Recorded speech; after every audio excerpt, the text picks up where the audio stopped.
working in Hollywood and working in media, you kind of like know that if you say certain things, you're going to get canceled or you're going to get, nobody's going to want to work with you because you're a wild card.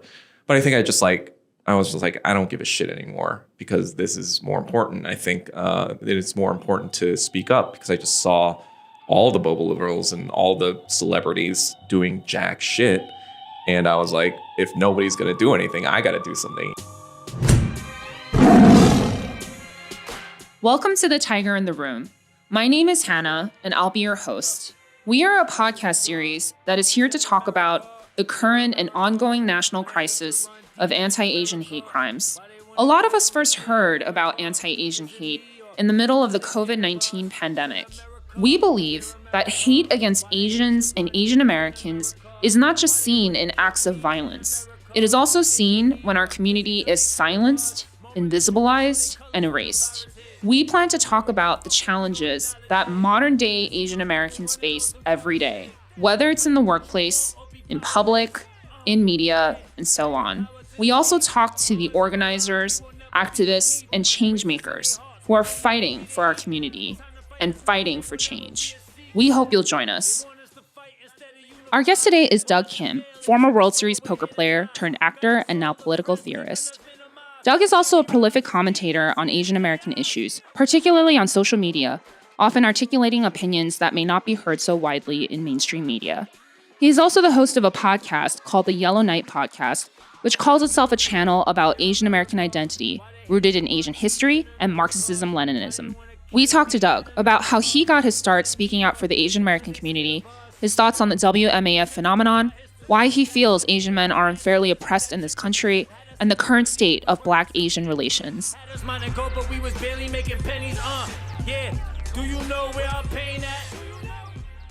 This interview with Doug Kim was recorded on June 30th, 2023. So, Doug, welcome to the podcast. Thank you for having me. Let's talk about how we first met. I think it's probably how I imagine most people have found out about you. So I came across one of your tweets in, I think it was late 2020 or early 2021. What did strike me about it was how unapologetic you were defending Asians during a time when I don't think anti-Asian hate was being taken very seriously. Yeah. Talk to me about, how you first started out with your tweets and your Twitter following and what that entire journey's been like.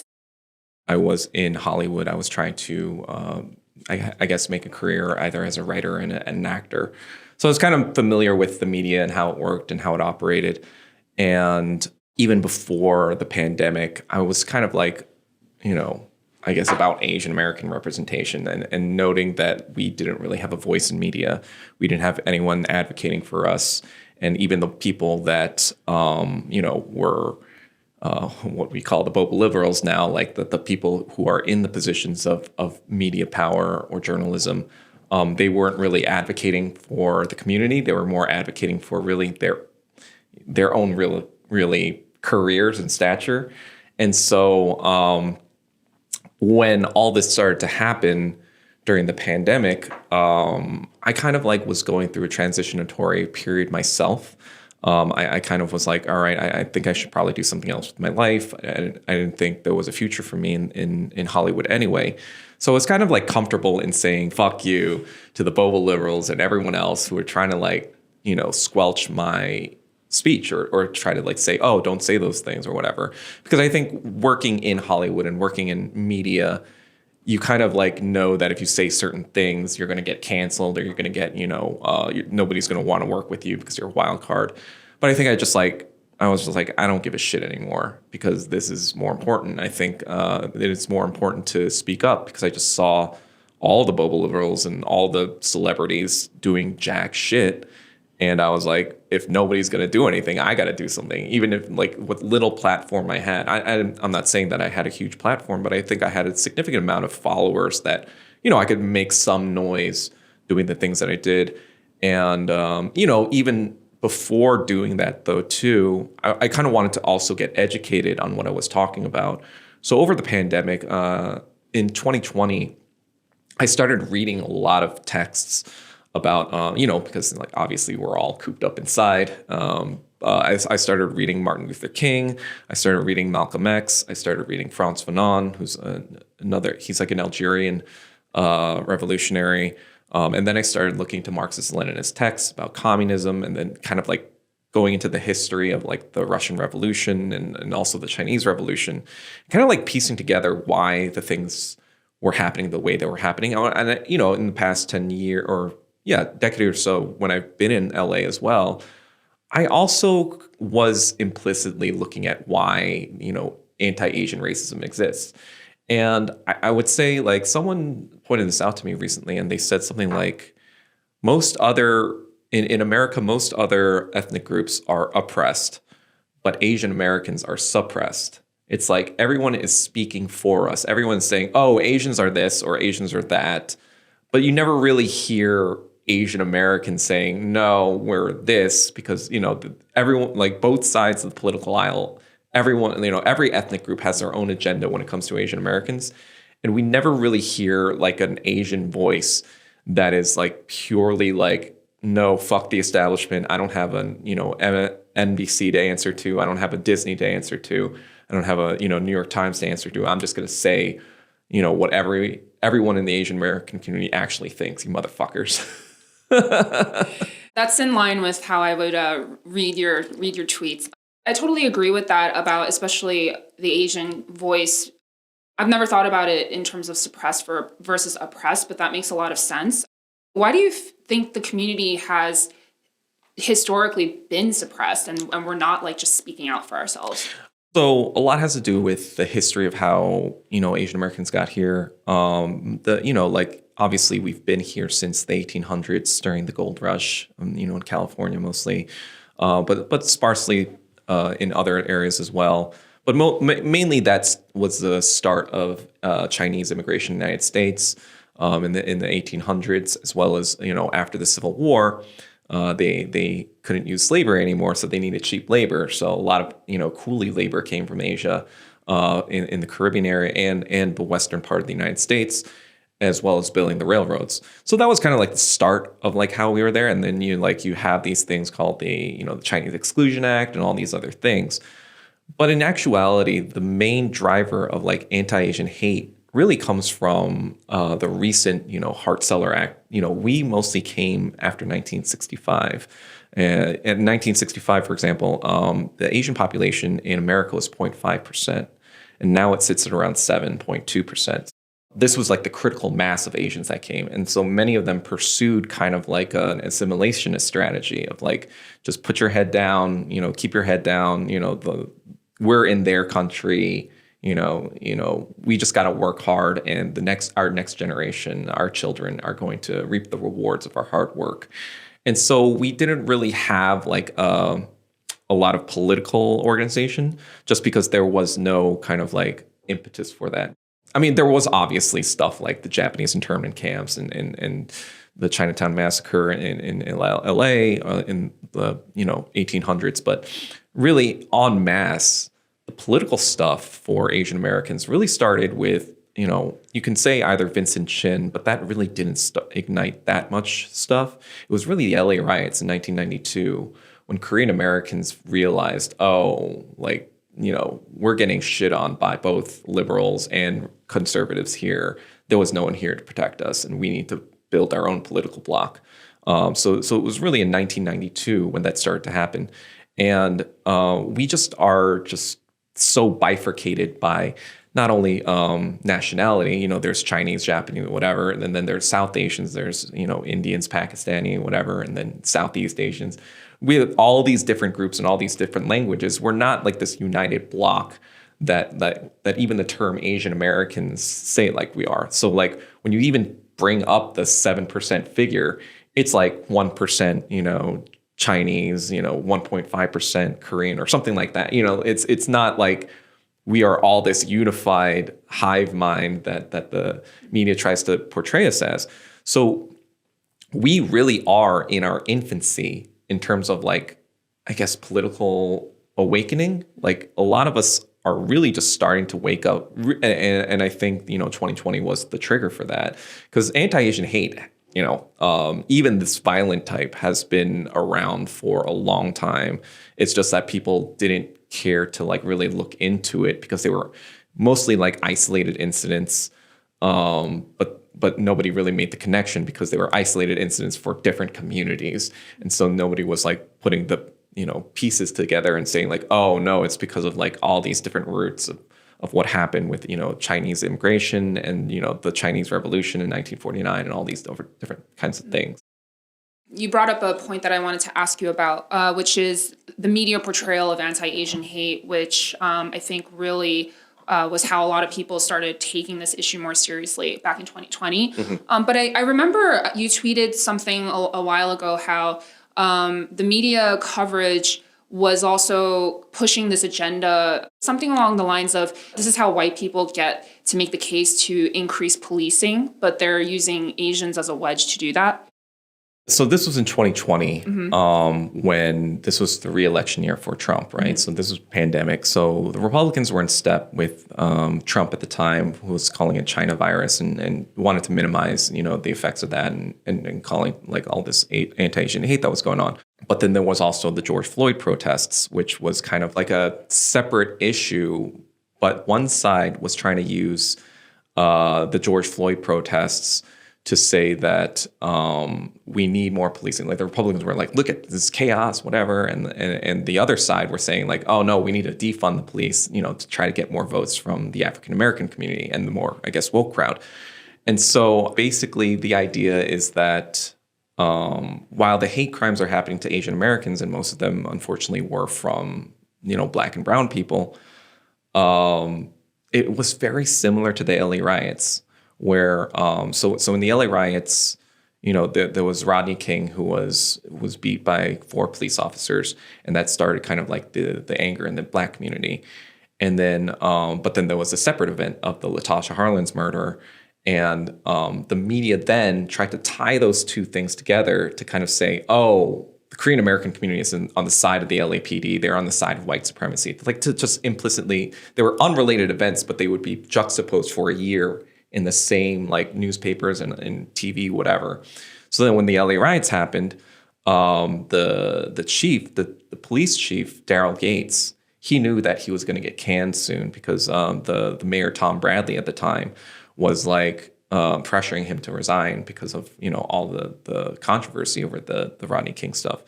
And so I think as one last fuck you, he was kind of like, all right, I'm going to use, we're going to actually pull back the LAPD during the LA riots and see like what happens. And we're going to pull back and we're going to use the Korean American community as kind of like a, we're not going to let, our white communities get damaged or anything. Right. But we're going to show how like dangerous these Black people are and all this stuff. So they baited, they put on perimeters all around Koreatown, like so that they would be funneled towards that kind of violence. And so that's kind of like how both people manipulated the events for their own political interest. And Daryl Gates was kind of like saying, like, see, you do need us. We are needed or whatever. And it's the same kind of thing, in my opinion, what's happening now. It's like a lot of the police forces, they see all this like Black Lives Matter, fuck the police, all cops are bastards. They see all this stuff and they're saying like, okay, why don't we pull back our forces? So all these hate crimes start happening to these Asians. And then like once, the criminals that see that this is acceptable behavior, they'll go and do more and more crimes and whatever, maybe not to Asians, but to like other people around the area. And then they'll see, oh, we do need police. We then the narrative will shift such that like the public will see, oh, we don't want this. We want police to protect us. We don't want to feel unsafe. So that's how I think it's being manipulated on both sides. That's a really interesting observation. When media has an agenda, you can start seeing, I guess, like patterns of why they choose to cover what they cover, why certain hate crimes get covered versus some others that don't. So then, in your opinion, do you think anti-Asian hate was a thing? And what I mean by that is, even though we know that there were all these factors that were pushing for maybe why the police were doing what they were doing, but people were like blaming Trump. Other people were saying that this is just media trying to portray how Asians are getting attacked, but really it's just endemic to like our inner cities. Like I heard a lot of things like this. So in your opinion, do you think anti-Asian hate really was that bad because of COVID? Or do you think it was, but there were a lot of other things at play? I think obviously COVID created this situation where people are on edge, economy's going to shit. The people, especially like the homeless people, they're not really getting their stimulus checks or anything like that. Not that it would even make that much of a difference. So you have like, I guess like the average homeless person in inner cities who's not, he's not that intelligent. They're seeing like random reports about like China virus and they're gonna like be like, oh, you're causing all this stuff for me, like that's what I think is going on that side of the angle. I think liberal media, when they talk about anti-Asian hate, they highlighted that about Trump and saying this is the reason why he called it China virus or whatever. But then like they also amplify the nothing burger hate crimes that the liberals cry about, like, oh, like he called me this white person called me a slur, or this white person, appropriated my cookbook or something like that. They amplify that to kind of like almost give the implicit message that anti-Asian hate crimes aren't really that serious of a thing. I saw this NBC Asian American News say, they're not hate crimes, they're hate incidences.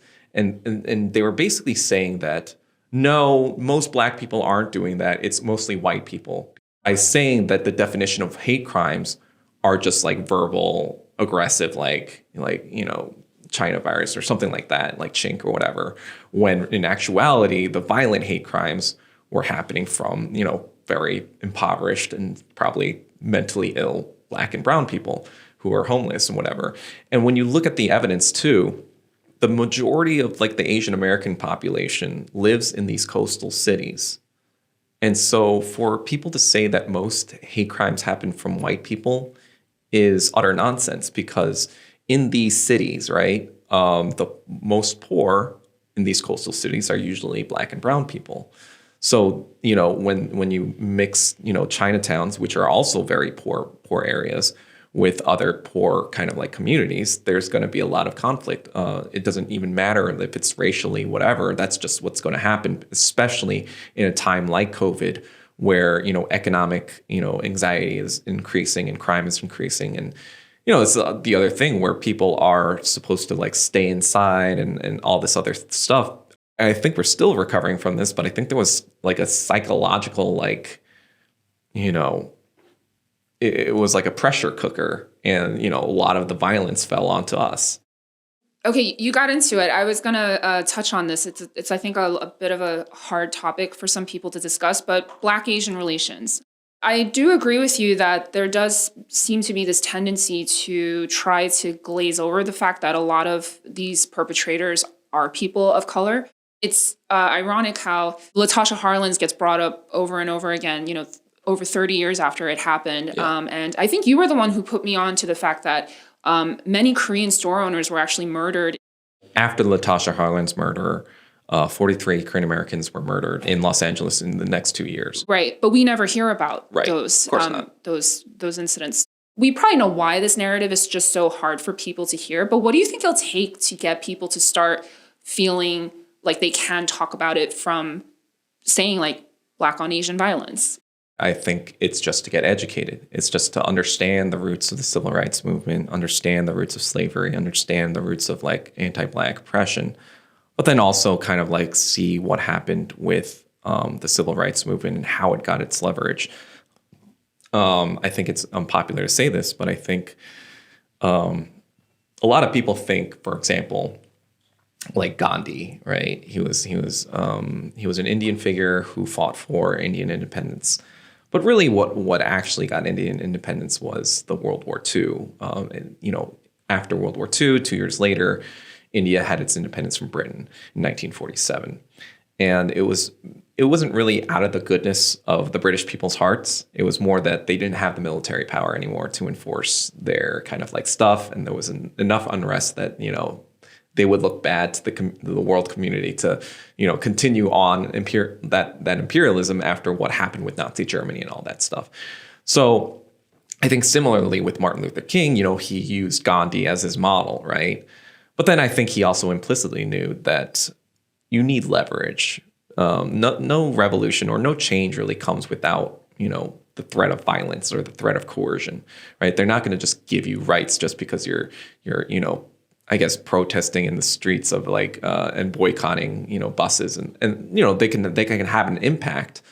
But essentially, you need someone with a big stick that's going to, and for a lot of that time, that was the Soviet Union. The Soviet Union during the even back in the 1920s, they started coming up with this phrase, whenever they would be criticized by America, the West, it'd be like, and you are lynching black people.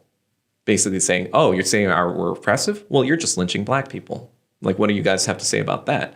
And so even at the time in the 1950s, they were calling that Russian propaganda because this was the Cold War. There was an ideological battle. But I think Martin Luther King was seeing all this and knew that this was the time to use kind of the publicity of how America was treating black people and amplify it so that they would be pressured by the global community to kind of give them concessions and stuff like that. And you kind of see this more when you look at the civil rights movement with Lyndon B. Johnson. Lyndon B. Johnson came into power in 1963 after the assassination of JFK. And he kind of continued the legacy of JFK's civil rights stuff by passing the Civil Rights Bill in 1965. And just other kind of Fair Rights Act and stuff like that or whatever. But he was working with Martin Luther King and other black liberals like the NAACP. And one of the things that people don't really know or recognize is that during this time, there weren't very many good economic opportunities for black people, right, in general. But I think the way that the liberal establishment and LBJ kind of sold it to the black community and the black liberals were like, hey, we'll give you money, we'll give you rights, we'll give you these bills if you tell your community that fighting for the United States is that's the way to get ownership of the country. That's the way you get accepted into American society. That's the way you prove your loyalty to America. And they sold that. They sold that to the African American community. It's like, hey, if you join the military, if you help the war effort in Vietnam, this is how we get our rights. And you can see that when in 1967, Martin Luther King came out with a speech talking against Vietnam. It was April 4th in 1967.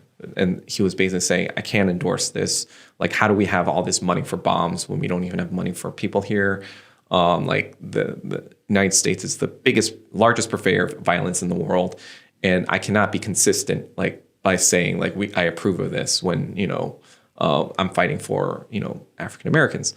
And so after that, LBJ banned him from the White House and said, what is this N-word preacher doing to me?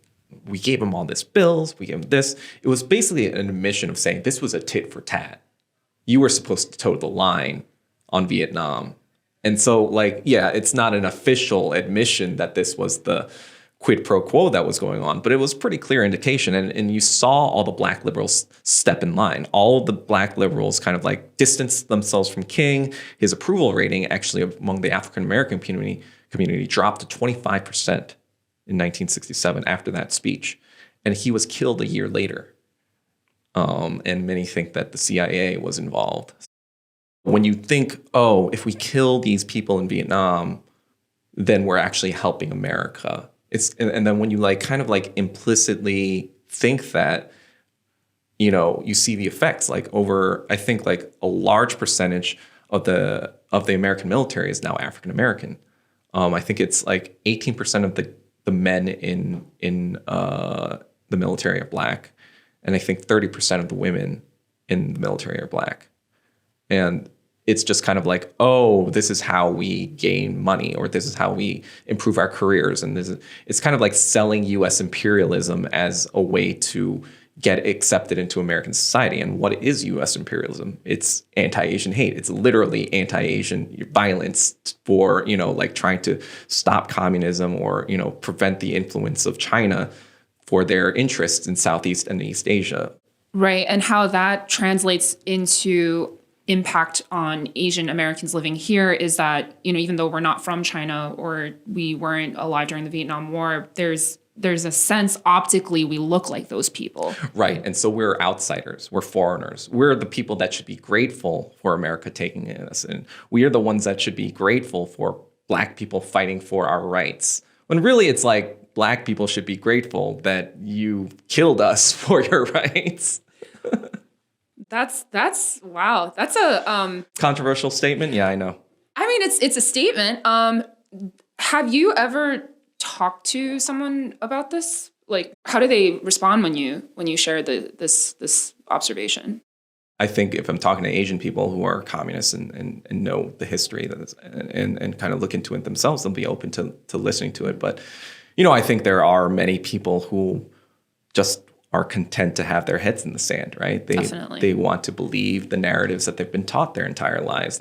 It's funny because I was talking to my friend who's in the industry, and there's just a lot of Asian liberals who just want to believe in the fairy tale of Hollywood. Hollywood presents America as essentially a good place. Maybe it has its problems, maybe whatever, but it always does good in the end.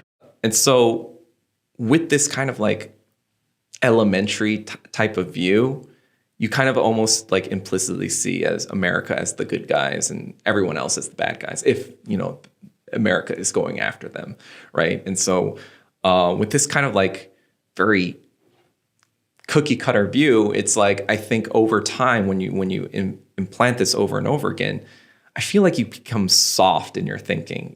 You start to trust the American empire and whatever it's saying about who's bad and who's evil. And you don't really question it because you're oh, well, it worked out for me, so it must be true, right? I think that there's an element of that with our own people, with the Korean people. It's oh, well, South Korea is doing really well now and North Korea is suffering. So they must have been the right guys, right? When, they ignore the fact that until the mid-1970s, really, North Korea was doing much better than South Korea. And so I think it's just a convenient narrative to digest because you're oh, well, I'm materially well off, so the history books must have presented things well. So people don't like to look into it because then it's challenging their entire belief system, then it's challenging their entire worldview. Something you just raised about how a lot of Asian Americans buy into this idea that America is this utopia. And in some ways, our families come here chasing that because this is the land of opportunity. This is the land of, where we're going to do better than where we were in our motherland. I do think as Asian Americans, though, if we're really paying attention to how the media talks about us or doesn't talk about us, or how even politicians, how much attention they pay to us, I think that we should be able to notice that there is a bit of a double standard with how Asian lives get treated compared to other minority groups. I became much more aware of how media really does have this agenda in 2020 because we all knew that these hate crimes were happening, but it wasn't being talked about. The evidence was there, and it was it was one of those things where if you really cared about it, you would have known what was going on. You would have been following the right people. You would have been following those pages. You would have been, on top of it, and you'd be wondering why the heck isn't CNN talking about this? Why isn't ABC covering this? Do we not matter here as much as anyone else? And I think that was for me kind of a wake up call, being we don't really matter as much as the next guy. Because calling that out would call out the fact that many of the assailants are Black and brown people. And that was counter to their agenda at the time, which was unseating Trump, right? They used Black Lives Matter as a way of saying, this is a white supremacist country. Trump represents white supremacy. So anything that had to do with, empathizing with the other position of Asian Americans was going to go out the window. They had no interest in they had actually an anti-interest in amplifying any of that. They used their Boba liberal media people to kind of call, people like me anti-Black for even pointing it out. That was the height of the insanity. It was if you even show a video of a Black person, hate crime in an Asian person, you are now anti-Black for showing that. It's kind of bizarre, right? It's not like you Photoshop these people into the video. Yeah. So it's what exactly are you getting angry about? Yeah. The video exists, or that you just have the nerve to post it? how dare you? How dare you show a black person committing a crime? Right. Like we're all innocent people. Didn't you see, George Floyd? Like, that's what I'm talking about. The liberal like viewpoint of the world of like everything is great, everyone is good, all this other bullshit. When the fact of the matter is, like, yes, obviously black people have been over incarcerated and over, policed, but there are still black people that are criminals. I mean, there's still criminal activity. There's criminal activities for Asian and white people. Like there are, I think the stat was something like 1% to 2% of all people are psychopaths. So it's just kind of like there are just bad people in the world. The idea was that if we just go all the way to the other side, then we can change the problem by just, denying that it even exists. And I think that's just like so elementary and infantile type thinking that I think a lot of Asian Americans, especially the people in those media positions, have fallen into because it's just profitable for them. It's like they don't want to lose their jobs. They don't want to lose their media positions. They don't want to lose their stature. They don't want to get hated on. Yeah. Or canceled. Exactly. So then, they have not only a clout interest or whatever, they have a financial interest. They don't want to be ostracized by the rest of the liberal academia that is pushing one side of the narrative. Do you know who Claire Jean Kim is? She's a professor at some state university in Indiana. She did some kind of study, and it was an article that got published where basically she said anti-Asian hate only became a thing because people wanted to take attention away from Black Lives Matter. And she's Korean American. She works in academia. And that's literally what the headline was. Yeah. It just completely downplayed anything as to why anti-Asian hate may be happening, or, that racism against Asians is real. Honestly, there's a lot of women like her. I'm sure they believe what they're saying too, but I do feel sometimes it's a bit because there is a desire to want to be praised for having these views, or to be accepted by white people or the mainstream or whoever your peers are. They're certainly not Asians, but to be accepted by them. So right. They almost kind of downplay the struggles of their own community. Those kinds of people kind of really highlight the assimilation strategy that we had. I think that our parents didn't really understand this because they grew up in our different countries in Asia, and they had kind of like a different cultural background and cultural upbringing, and they don't understand the English language. You and I, we grew up in America. We understood that there was like an implicit kind of like contract of like, the more you kind of separate yourself from your Asianness, the more you're going to be accepted into proper American society. The less you talk about, your weird chinky languages and your weird chinky food, like we're gonna, accept you if you chill back, watch a little baseball and, right. Eat a few hamburgers and like, talk about football with the people or whatever. And I think this is just kind of like the academic version of that, right? It's just kind of like how do I, make a name for myself where everyone already is, fed with all this confirmation bias. How do I rise up with that? How do I take what everyone already thinks about Asian people and use that to my advantage? How do I show them that I'm not like all those other Asians? I'm like the enlightened Asian, because like I can see like, I have this moral, goodness about me. I understand the Black American plight. I understand all this racism because, I went to, Ivy League schools or whatever. But in actuality, the people that go to these Ivy League schools and academia like that, they are probably more often from upper middle class backgrounds. They're not really from the Chinatown areas or whatever. People don't know this, but a lot of people in Chinatowns in New York City or San Francisco, they come from like one of the poorest actually groups, even among Black and Hispanic people. And they're throwing them on their bus for their benefit. And I don't even think that this is endemic to only Asian liberals. I think Black liberals do the same thing. I think Black liberals, pretend to kind of like care about the Black community, but really they use it to get these DEI positions or, even like Black Lives Matter, for example.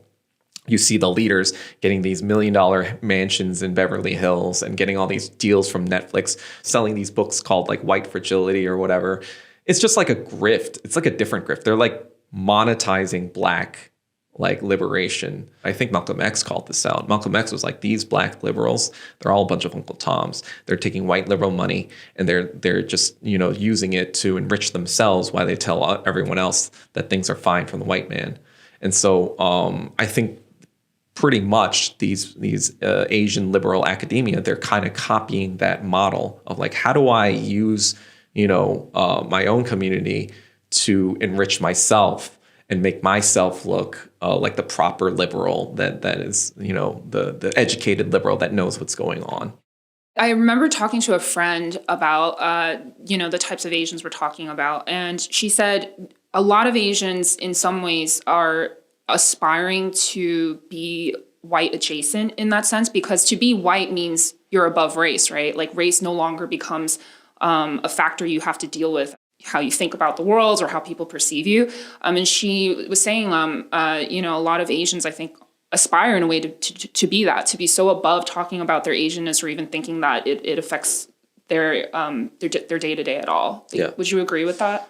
Yeah, I would agree with that. I think there are Asians like that. I think, though, it's funny because I think the people that are accused of that, I think those accusers are actually more guilty of that than the accused.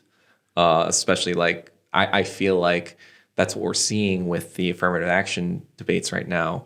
We're seeing all these, Asian Boba liberal journalists being like, oh, they're on the side of white supremacy, they're on the whatever. But really, it's like they're on the side of these white supremacist liberals who want them to call out these Asian peoples for standing up for themselves.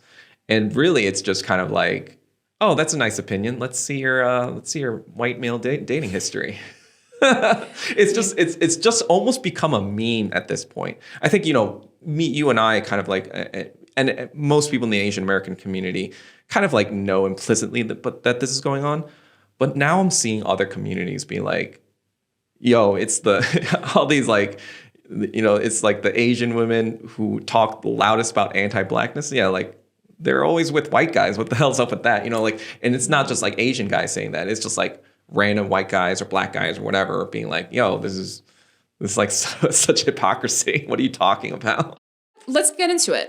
You brought it up. So WMAF, white male, Asian female. For those of you who don't know what this means, this is an acronym that refers to, as the term says, white male, Asian female, which is a fairly commonly seen interracial pairing. Yeah. So do you want to just tell us what it means exactly?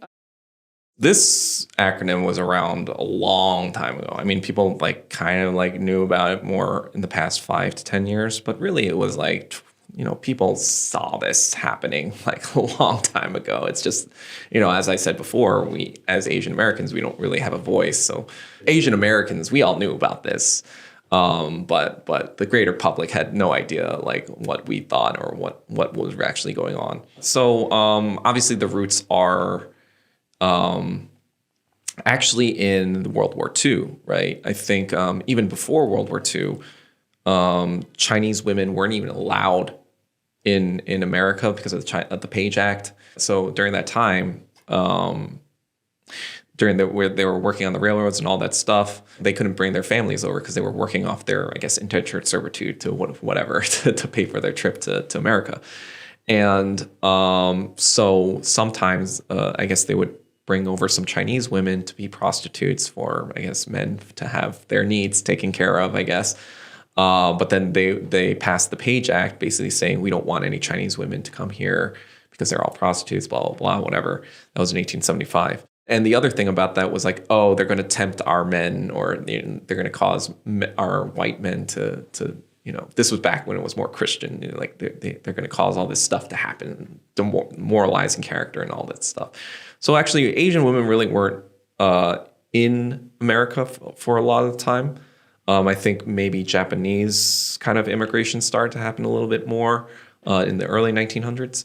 And I guess Filipino women, but it was really limited in that regards. That interracial pairing wasn't around until World War II, when a lot of American GIs after, destroying all these countries or bombing all these places, the Asian women, in all of World War II Asia were coming out of destitute areas. And so if there was a white guy, you tried to be like, okay, take me back to America, right? So they actually had to make a War Brides Act provision in 1945 because at the time in America, miscegenation laws were all over the country. Like it was illegal to marry black and white because that was the main thing. Like black people and white people were not supposed to marry. But then they didn't really have a provision for this thing because it really didn't exist. So they made kind of like a War Brides Act of 1945 when GIs were coming back with their Asian brides to kind of normalize this pairing. And then they also had like their propaganda kind of like make movies and like things to basically like say like, oh, this is normal, right? And it actually kind of like after a while, this led to the 1960 Loving v. Virginia ruling that said that miscegenation laws were basically unconstitutional. And so, it was basically this actual pairing that kind of like, broke the interracial, illegality of interracial marriage. It was basically white men wanted to have access to Asian women, right? And you can kind of like still see the colonial aspects of that when you see a lot of white men going to Asia or Southeast Asia, especially to poorer countries like the Philippines or Thailand, to kind of like do sex tourism of like, I'm gonna like, there's all these brothels around for my pleasure and, it's a lot cheaper than it is here. So you have this kind of dynamic, like for the 1800s and 1900s, Asia was pretty much colonized, and that kind of like, I guess, gave Americans the idea that they should have access to Asian women. And so that's what kind of colored the dynamic in the early part of the time before Hart-Celler, obviously.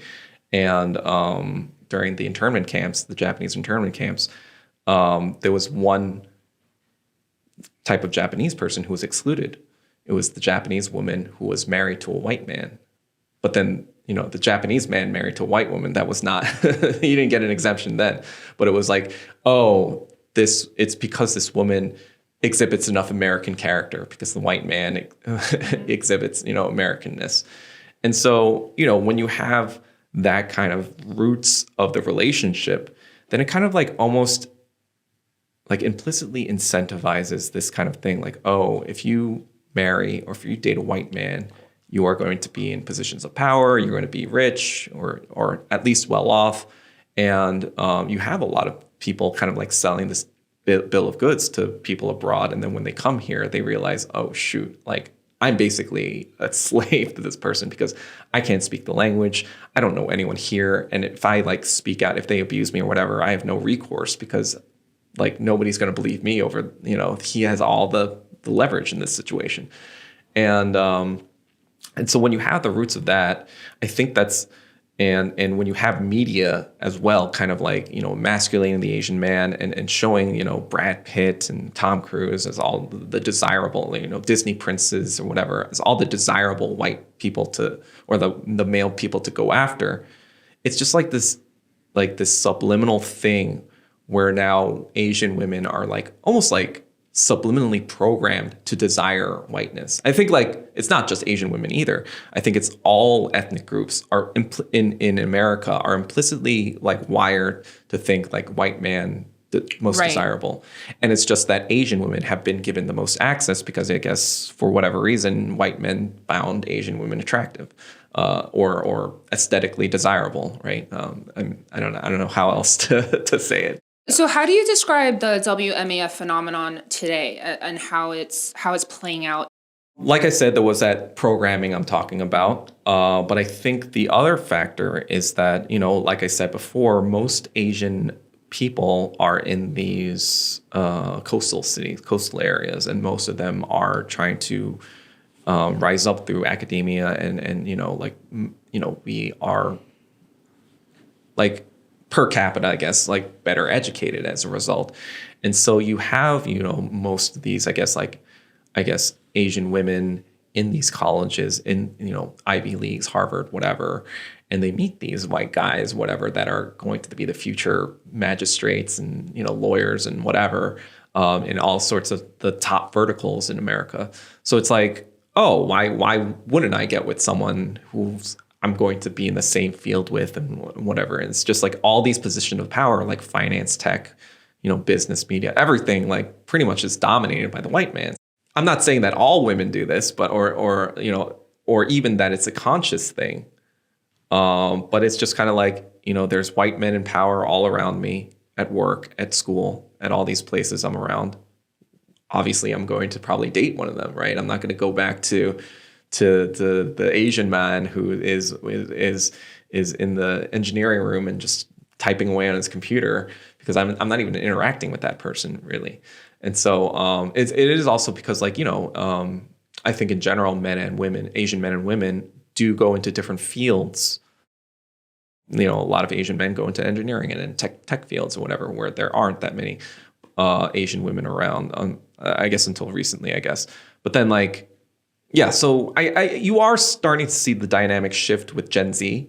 I think Gen Z is kind of starting to see the bullshit character of like these interracial pairings, just because they also see kind of like the emotional baggage that comes with marrying into a white family. I think a lot of people didn't really understand what that was until they get into those marriages and they find out, oh, there's all these kind of like nuances and things I wasn't expecting. But I'm in it, right? But I think people are more kind of like realizing, oh, it's not all that it's cracked up to be. I can definitely see that. Even as an Asian woman myself, there's kind of a understanding when you may describe another Asian woman as like, oh, she doesn't date Asian men, or she's the kind who could date white guys. Like, we kind of all know what that means and can make all these inferences about what she's like as a person. How do you map that logic to an Asian woman who does date white men, but she's not ambitious at all? Like, she's not in academia, she's not in media. When you see Brad Pitt all the time or whatever, like I said, and you don't see Asian men, you're just like implicitly thinking white men means more masculine, more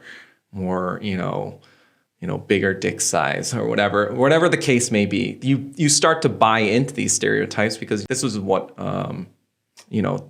Goebbels would call the big lie. Like, he was the Nazi propagandist. He would say, like, if you say something over and over again to people, people start to believe it. So, like, even though they grew up with Asian people their entire lives, maybe when they see this media that's telling them, hey, white men best, obviously they're going to like naturally be inclined to like, and given that white men have an Asian fetish, it's just that it matches more, because like now I think both people are kind of like getting something out of it in terms of like the idealized version of what they think that they're getting. And so that's how it kind of like reacts. White media also, especially in pornographic stuff, they highlight this like, oh, like, Asian women, whatever, all this stuff. It's almost like, yeah, we're being propagandized. So there's a layer of that's going on in people's decision making. No, that makes a lot of sense. You're right. I think there is a idealization of white people in media and Hollywood in general. So I can definitely see how, as an Asian American woman, you're used to mainly associating, whiteness with, like you said, masculinity and just, better romantic partners. I've mainly dated Asian men. Actually, I've only dated Asian men. My girlfriends and I, we talk a lot about some of the problems we have with dating Asian men. And I don't think any of us hate Asian men, because we date Asian men. But the things we complain about, I notice, are very similar. I mean, are you familiar with some of the complaints that some Asian women may have? I'm aware. And I think part of the reason is on the other side. Yes, I will say that probably because of all this stereotyping and because of all this emasculation, I think Asian men, it's hard to break out of that when you're being told that your entire life that you're worthless and all this stuff. So you kind of like have this insidious trauma, and people react to it in one of two ways. They either say, oh yeah, maybe I am like worthless and whatever, blah, blah, blah, whatever. Or they say, like, oh, I don't even think about it. I'm gonna act more masculine now to prove that I'm not. It's hard to thread the needle of just being a regular dude when you have, society continually telling you that you're worthless. And so, yeah, I understand that part of the side of the dynamic. And I'm sure that a lot of the problems your girlfriends have about Asian men have to do with that kind of like implicit sort of trauma that they faced. It's not entirely their faults either, or our faults. Like, I was also talking to a friend who's an Asian male, and he's gay, and he also prefers Asian partners, and complaints are also the same there. Yeah. But he was saying that he felt a lot of it can also just have to do with upbringing. Us growing up in cultures that weren't really good about talking about emotions, getting emotional validation, conflict resolution, a lot of just like signaling that we got from our parents about what was appropriate to talk about and what wasn't. And, as a result of that, like a lot of us can develop, avoidant attachment styles. I think that would have to do with like a lot of, and I guess this is like the Asian American identity crisis stuff where, yeah, there are a lot of differences between Eastern and Westernized thought. And I think that growing up in America, I think we're incentivized to even think that Western types of thought about psychology and about like emotions and all that stuff is superior, inherently superior than Eastern ways of thinking. When in some ways it might be, in some ways it might not be, and maybe if people grow up a different certain way, then it's inevitably not going to work out because people are just like, once you reach a certain age, it's just kind of like you're programmed in a certain way. And I guess the difficulty is that the way, it's also different from person to person, from Asian American to Asian American. It's, maybe one is super Westernized and the other person is Westernized, and they don't work out, right? Like they understand each other because they understand the framework of where they're coming from. But, like you never know like how that's going to really match up. And I guess like what I would say overall is that, yes, like I'm not saying Asian men are these perfect, Adonis people that you should all date.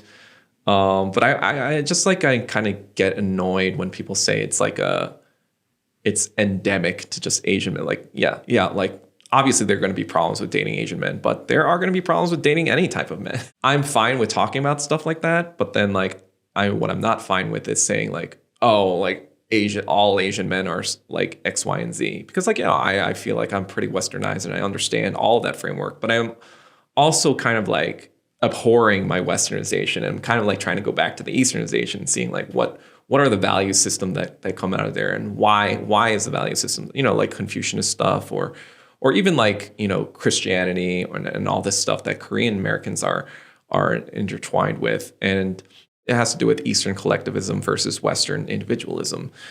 And there's just going to be clashes over that, especially with Asian Americans, because we're like in an in-between in every kind of way, like in between in our identities as Asian or American, in between in our philosophies with our parents versus our upbringing, because like they're very different. And so, yeah, I don't know how to exactly, there's no solve for that question. There isn't. And I bring this up more to just bring awareness about it and to make it not so weird to talk about. I do think this gender tension, if that's the right word, it is a thing in our community. And I don't see a ton of constructive dialogue happening between both sides. And that's probably why we have what we have, right? Which is a lot of these Asian American women who go out there and like crucify David Cho. It was messed up, but the way they go about it is like they're mapping it back to all Asian men and claiming things like Asian men are responsible for raping Black women and things like that. But then, like, when you look at the actual statistics, like, for example, of interracial marriages and all this domestic assault stuff, Asian Americans are actually the lowest rates of sexual assault and domestic abuse, to the point where they're the only race where they are not the majority of the sexual assault and abuse stuff. White people will abuse white women, Black men will abuse Black women. It's at the highest percentages, but it's only the Asian men who, it's other races that are abusing Asian women the most. I read this recent statistics in Korea, and it was 33% of the rapes that happened in Seoul happened from white men who make up less than 1% of the population. You can say all these things and have a feeling about, Asian male misogyny, but when you look at the actual numbers, like the narrative doesn't really. You have a valid point. I see your view on like this idea of coming to this country and being indoctrinated with Western perspective on dating and marriage, which totally is not what like our parents or grandparents had in terms of expectation for their marriages. Mm-hmm. But we're here now, right? We're here now and we are indoctrinated. And it's also kind of like, when Asian women say like, oh, because my dad was abusive and all this other stuff. It's also with the implication that white men don't do that. And it's also kind of like a lot of our families, they didn't know what the fuck they were doing. Yes, maybe they obviously didn't do the greatest things growing up, but, they're managing antagonisms at work. They're managing antagonism in life. And it's just like, yes, unfortunately, hurt people, trauma like spills over. But I think like the advantage that white people have in this country is that they didn't have to figure anything out, from birth. They're just like, they're in a system already. They know what's what. And so for the most part, yeah, they're probably going to behave, I guess, normally or whatever. It's the same thing kind of like with, for example, African Americans and crime rates, right? Like how they have very high murder rates or whatever. A lot of that has to do with the way that they were treating for hundreds of years. A lot of the antagonisms that were placed on them, the Jim Crow laws and all this other stuff that they had to like, fight through in order to just survive.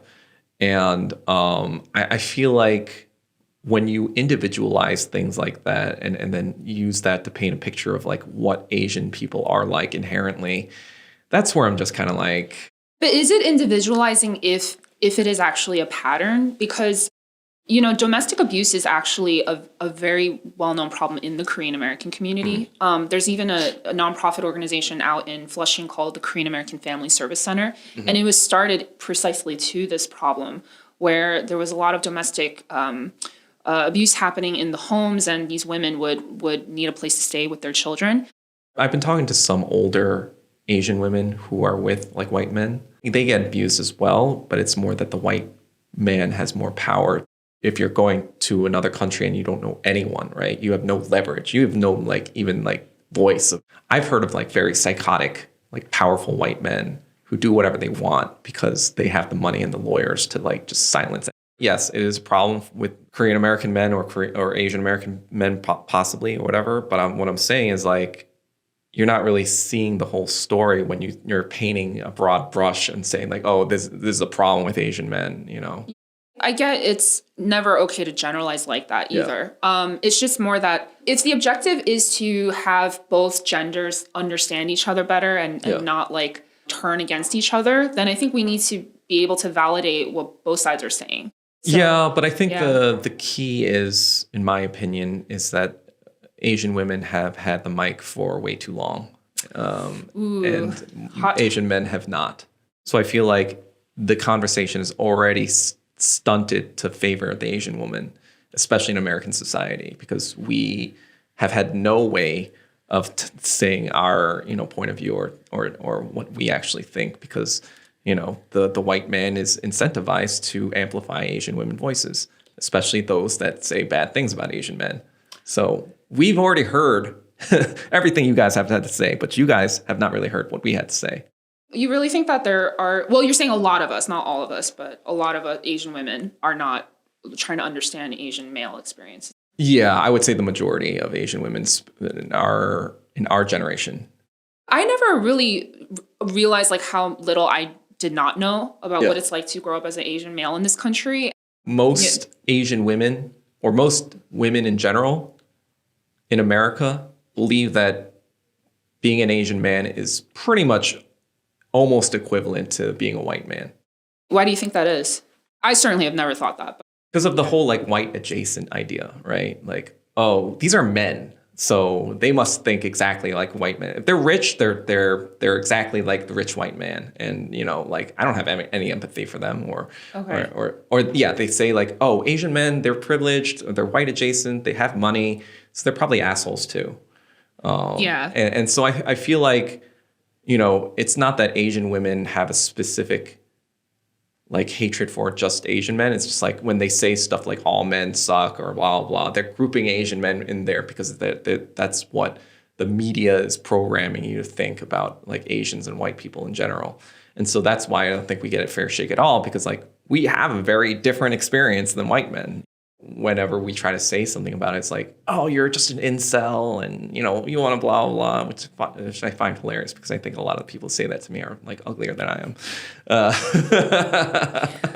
What do you think Asian men need right now to get to that point of being heard and people empathizing with them and validating what they're saying? Do you think that part of it at all is self-inflicted? Not just in Asian men. I think Asians in general, we don't always like put ourselves out there either. That is an element of, our not just gender stuff, but yeah, just in general. I think, like I said before, just put your head down, just be a doctor, get a good job, get a wife, have kids, everything will fall into place. That's kind of like how I personally saw life when I was a kid or younger. It's like I actually never thought I was going to leave the New York City area. I grew up in Westchester. So, that's the kind of like upbringing I had where it was just like, you know what, maybe there are problems, but just put your head down, just study hard, and life will just figure itself out. So I think maybe we are stunted because we didn't even think about these things because, a big part of that is we had no guide.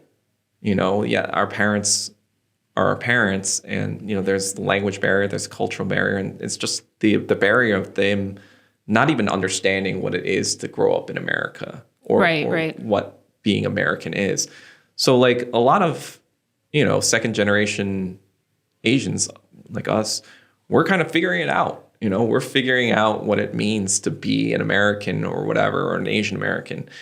And I don't know, maybe this is a little cynical of me, but I'm like, for Asian guys, I feel like, you know what? Maybe it's just time to go back to Asia.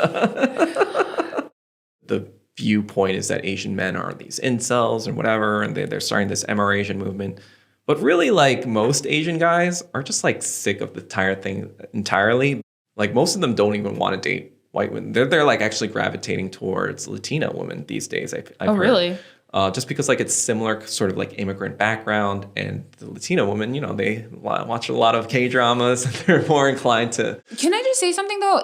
We're in New York City. I see a lot of Asian male, white female pairings these days though. By a lot, I'm not saying like they're everywhere, but I see them.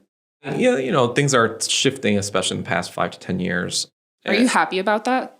I don't really care. Like for me personally, I want to optimally be with an Asian woman, and now I'm like, I don't even care if they're Asian American. That's why I'm like, I might leave for Asia myself. I'm kind of just over America in general.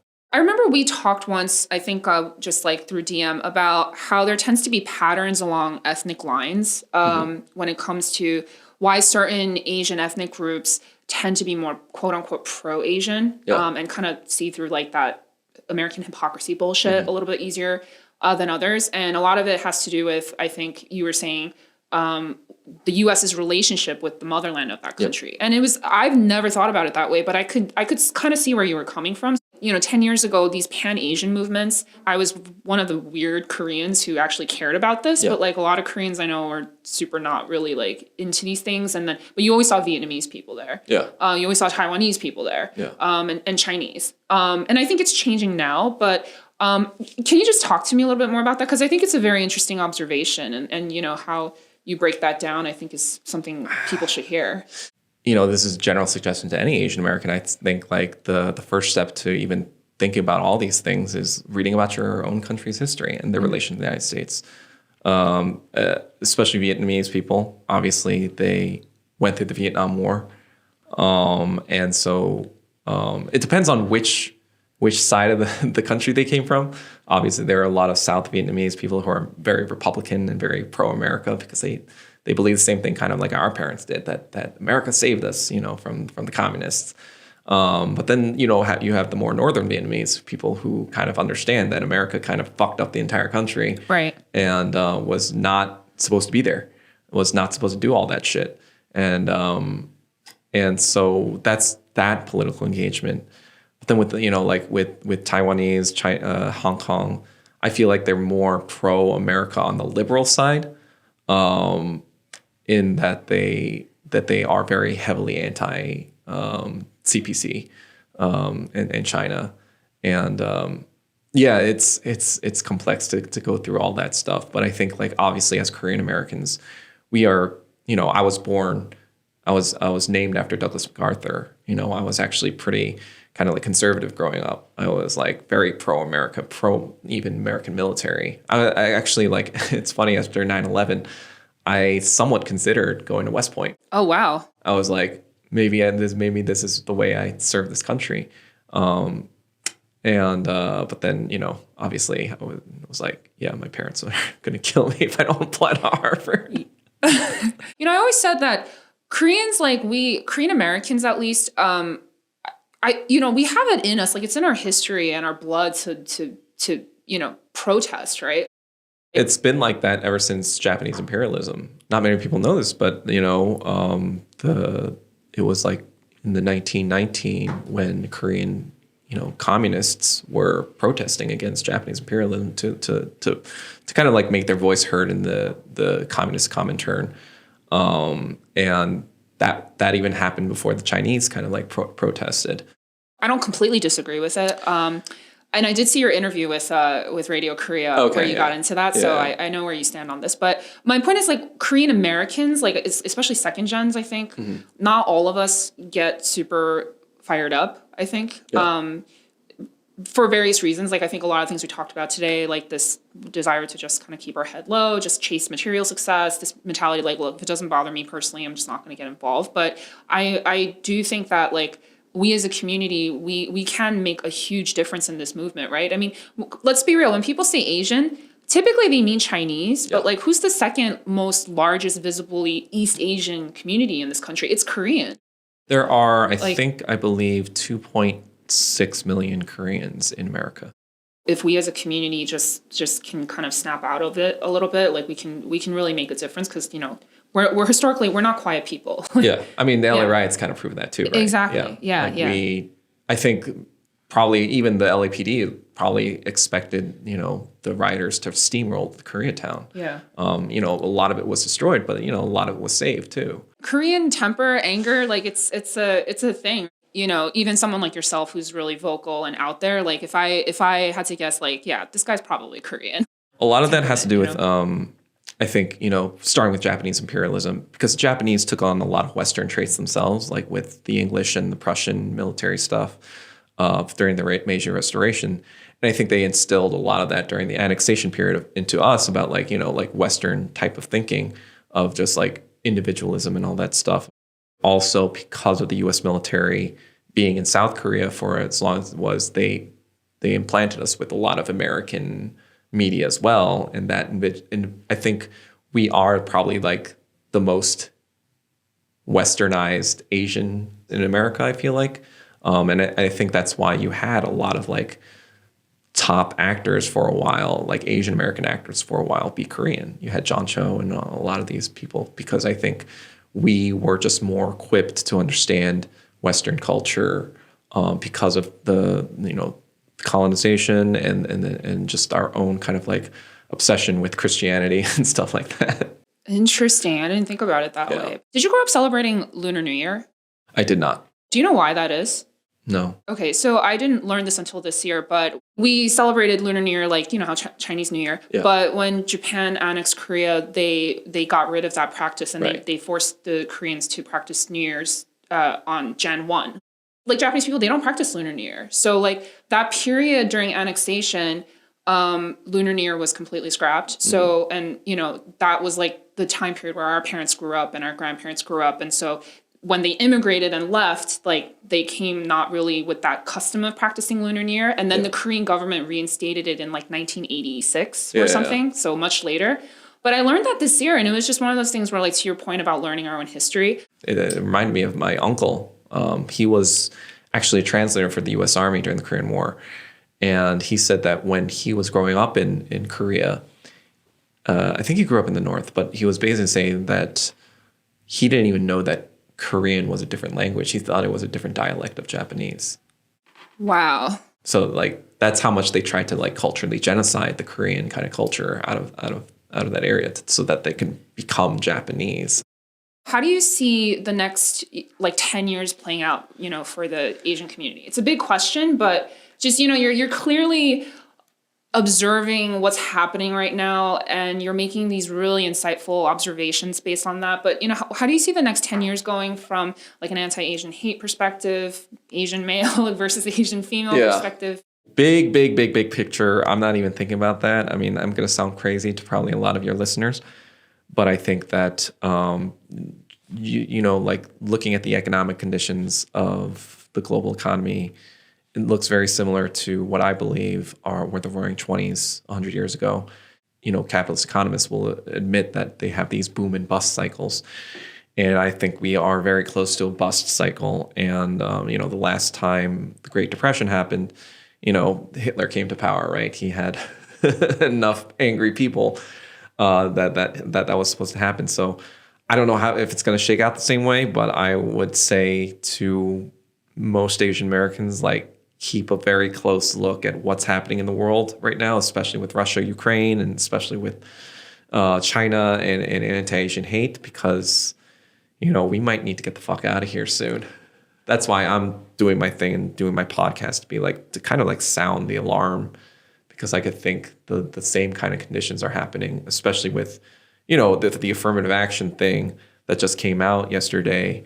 You saw people just like blatantly shoving Asian people in the bus from the left, and like saying like, oh, they're just pawns of white supremacy and like they're just idiots. I think you're right. We should be paying attention to the news, and I think we should keep in mind that these geopolitical trends have more to do with us than we think. Yeah. I would just say really just learn about your own history. Even just going on Wikipedia and just doing a rabbit hole deep dive, like, although I think the Wikipedia is controlled by the U.S. State Department, but even doing that minimal amount of work, you'll probably have a better idea of what's actually going on if you just go without even like thinking about that. And so just to be clear, you're not really hopeful about things getting better at all for us anytime soon? I think some catastrophic thing is going to happen. Until that thing happens and then dust settles from that, I don't think things are going to get better for us. But that catastrophic thing may be even worse than World War II. So I have no idea what's going to happen. And I know I probably sound like a crazy doomsdayologist, but I think most Americans are spoiled by the fact that for the past, 75, 80 years, we haven't had something like that big. And I think people just think, oh, this is the way things are going to be.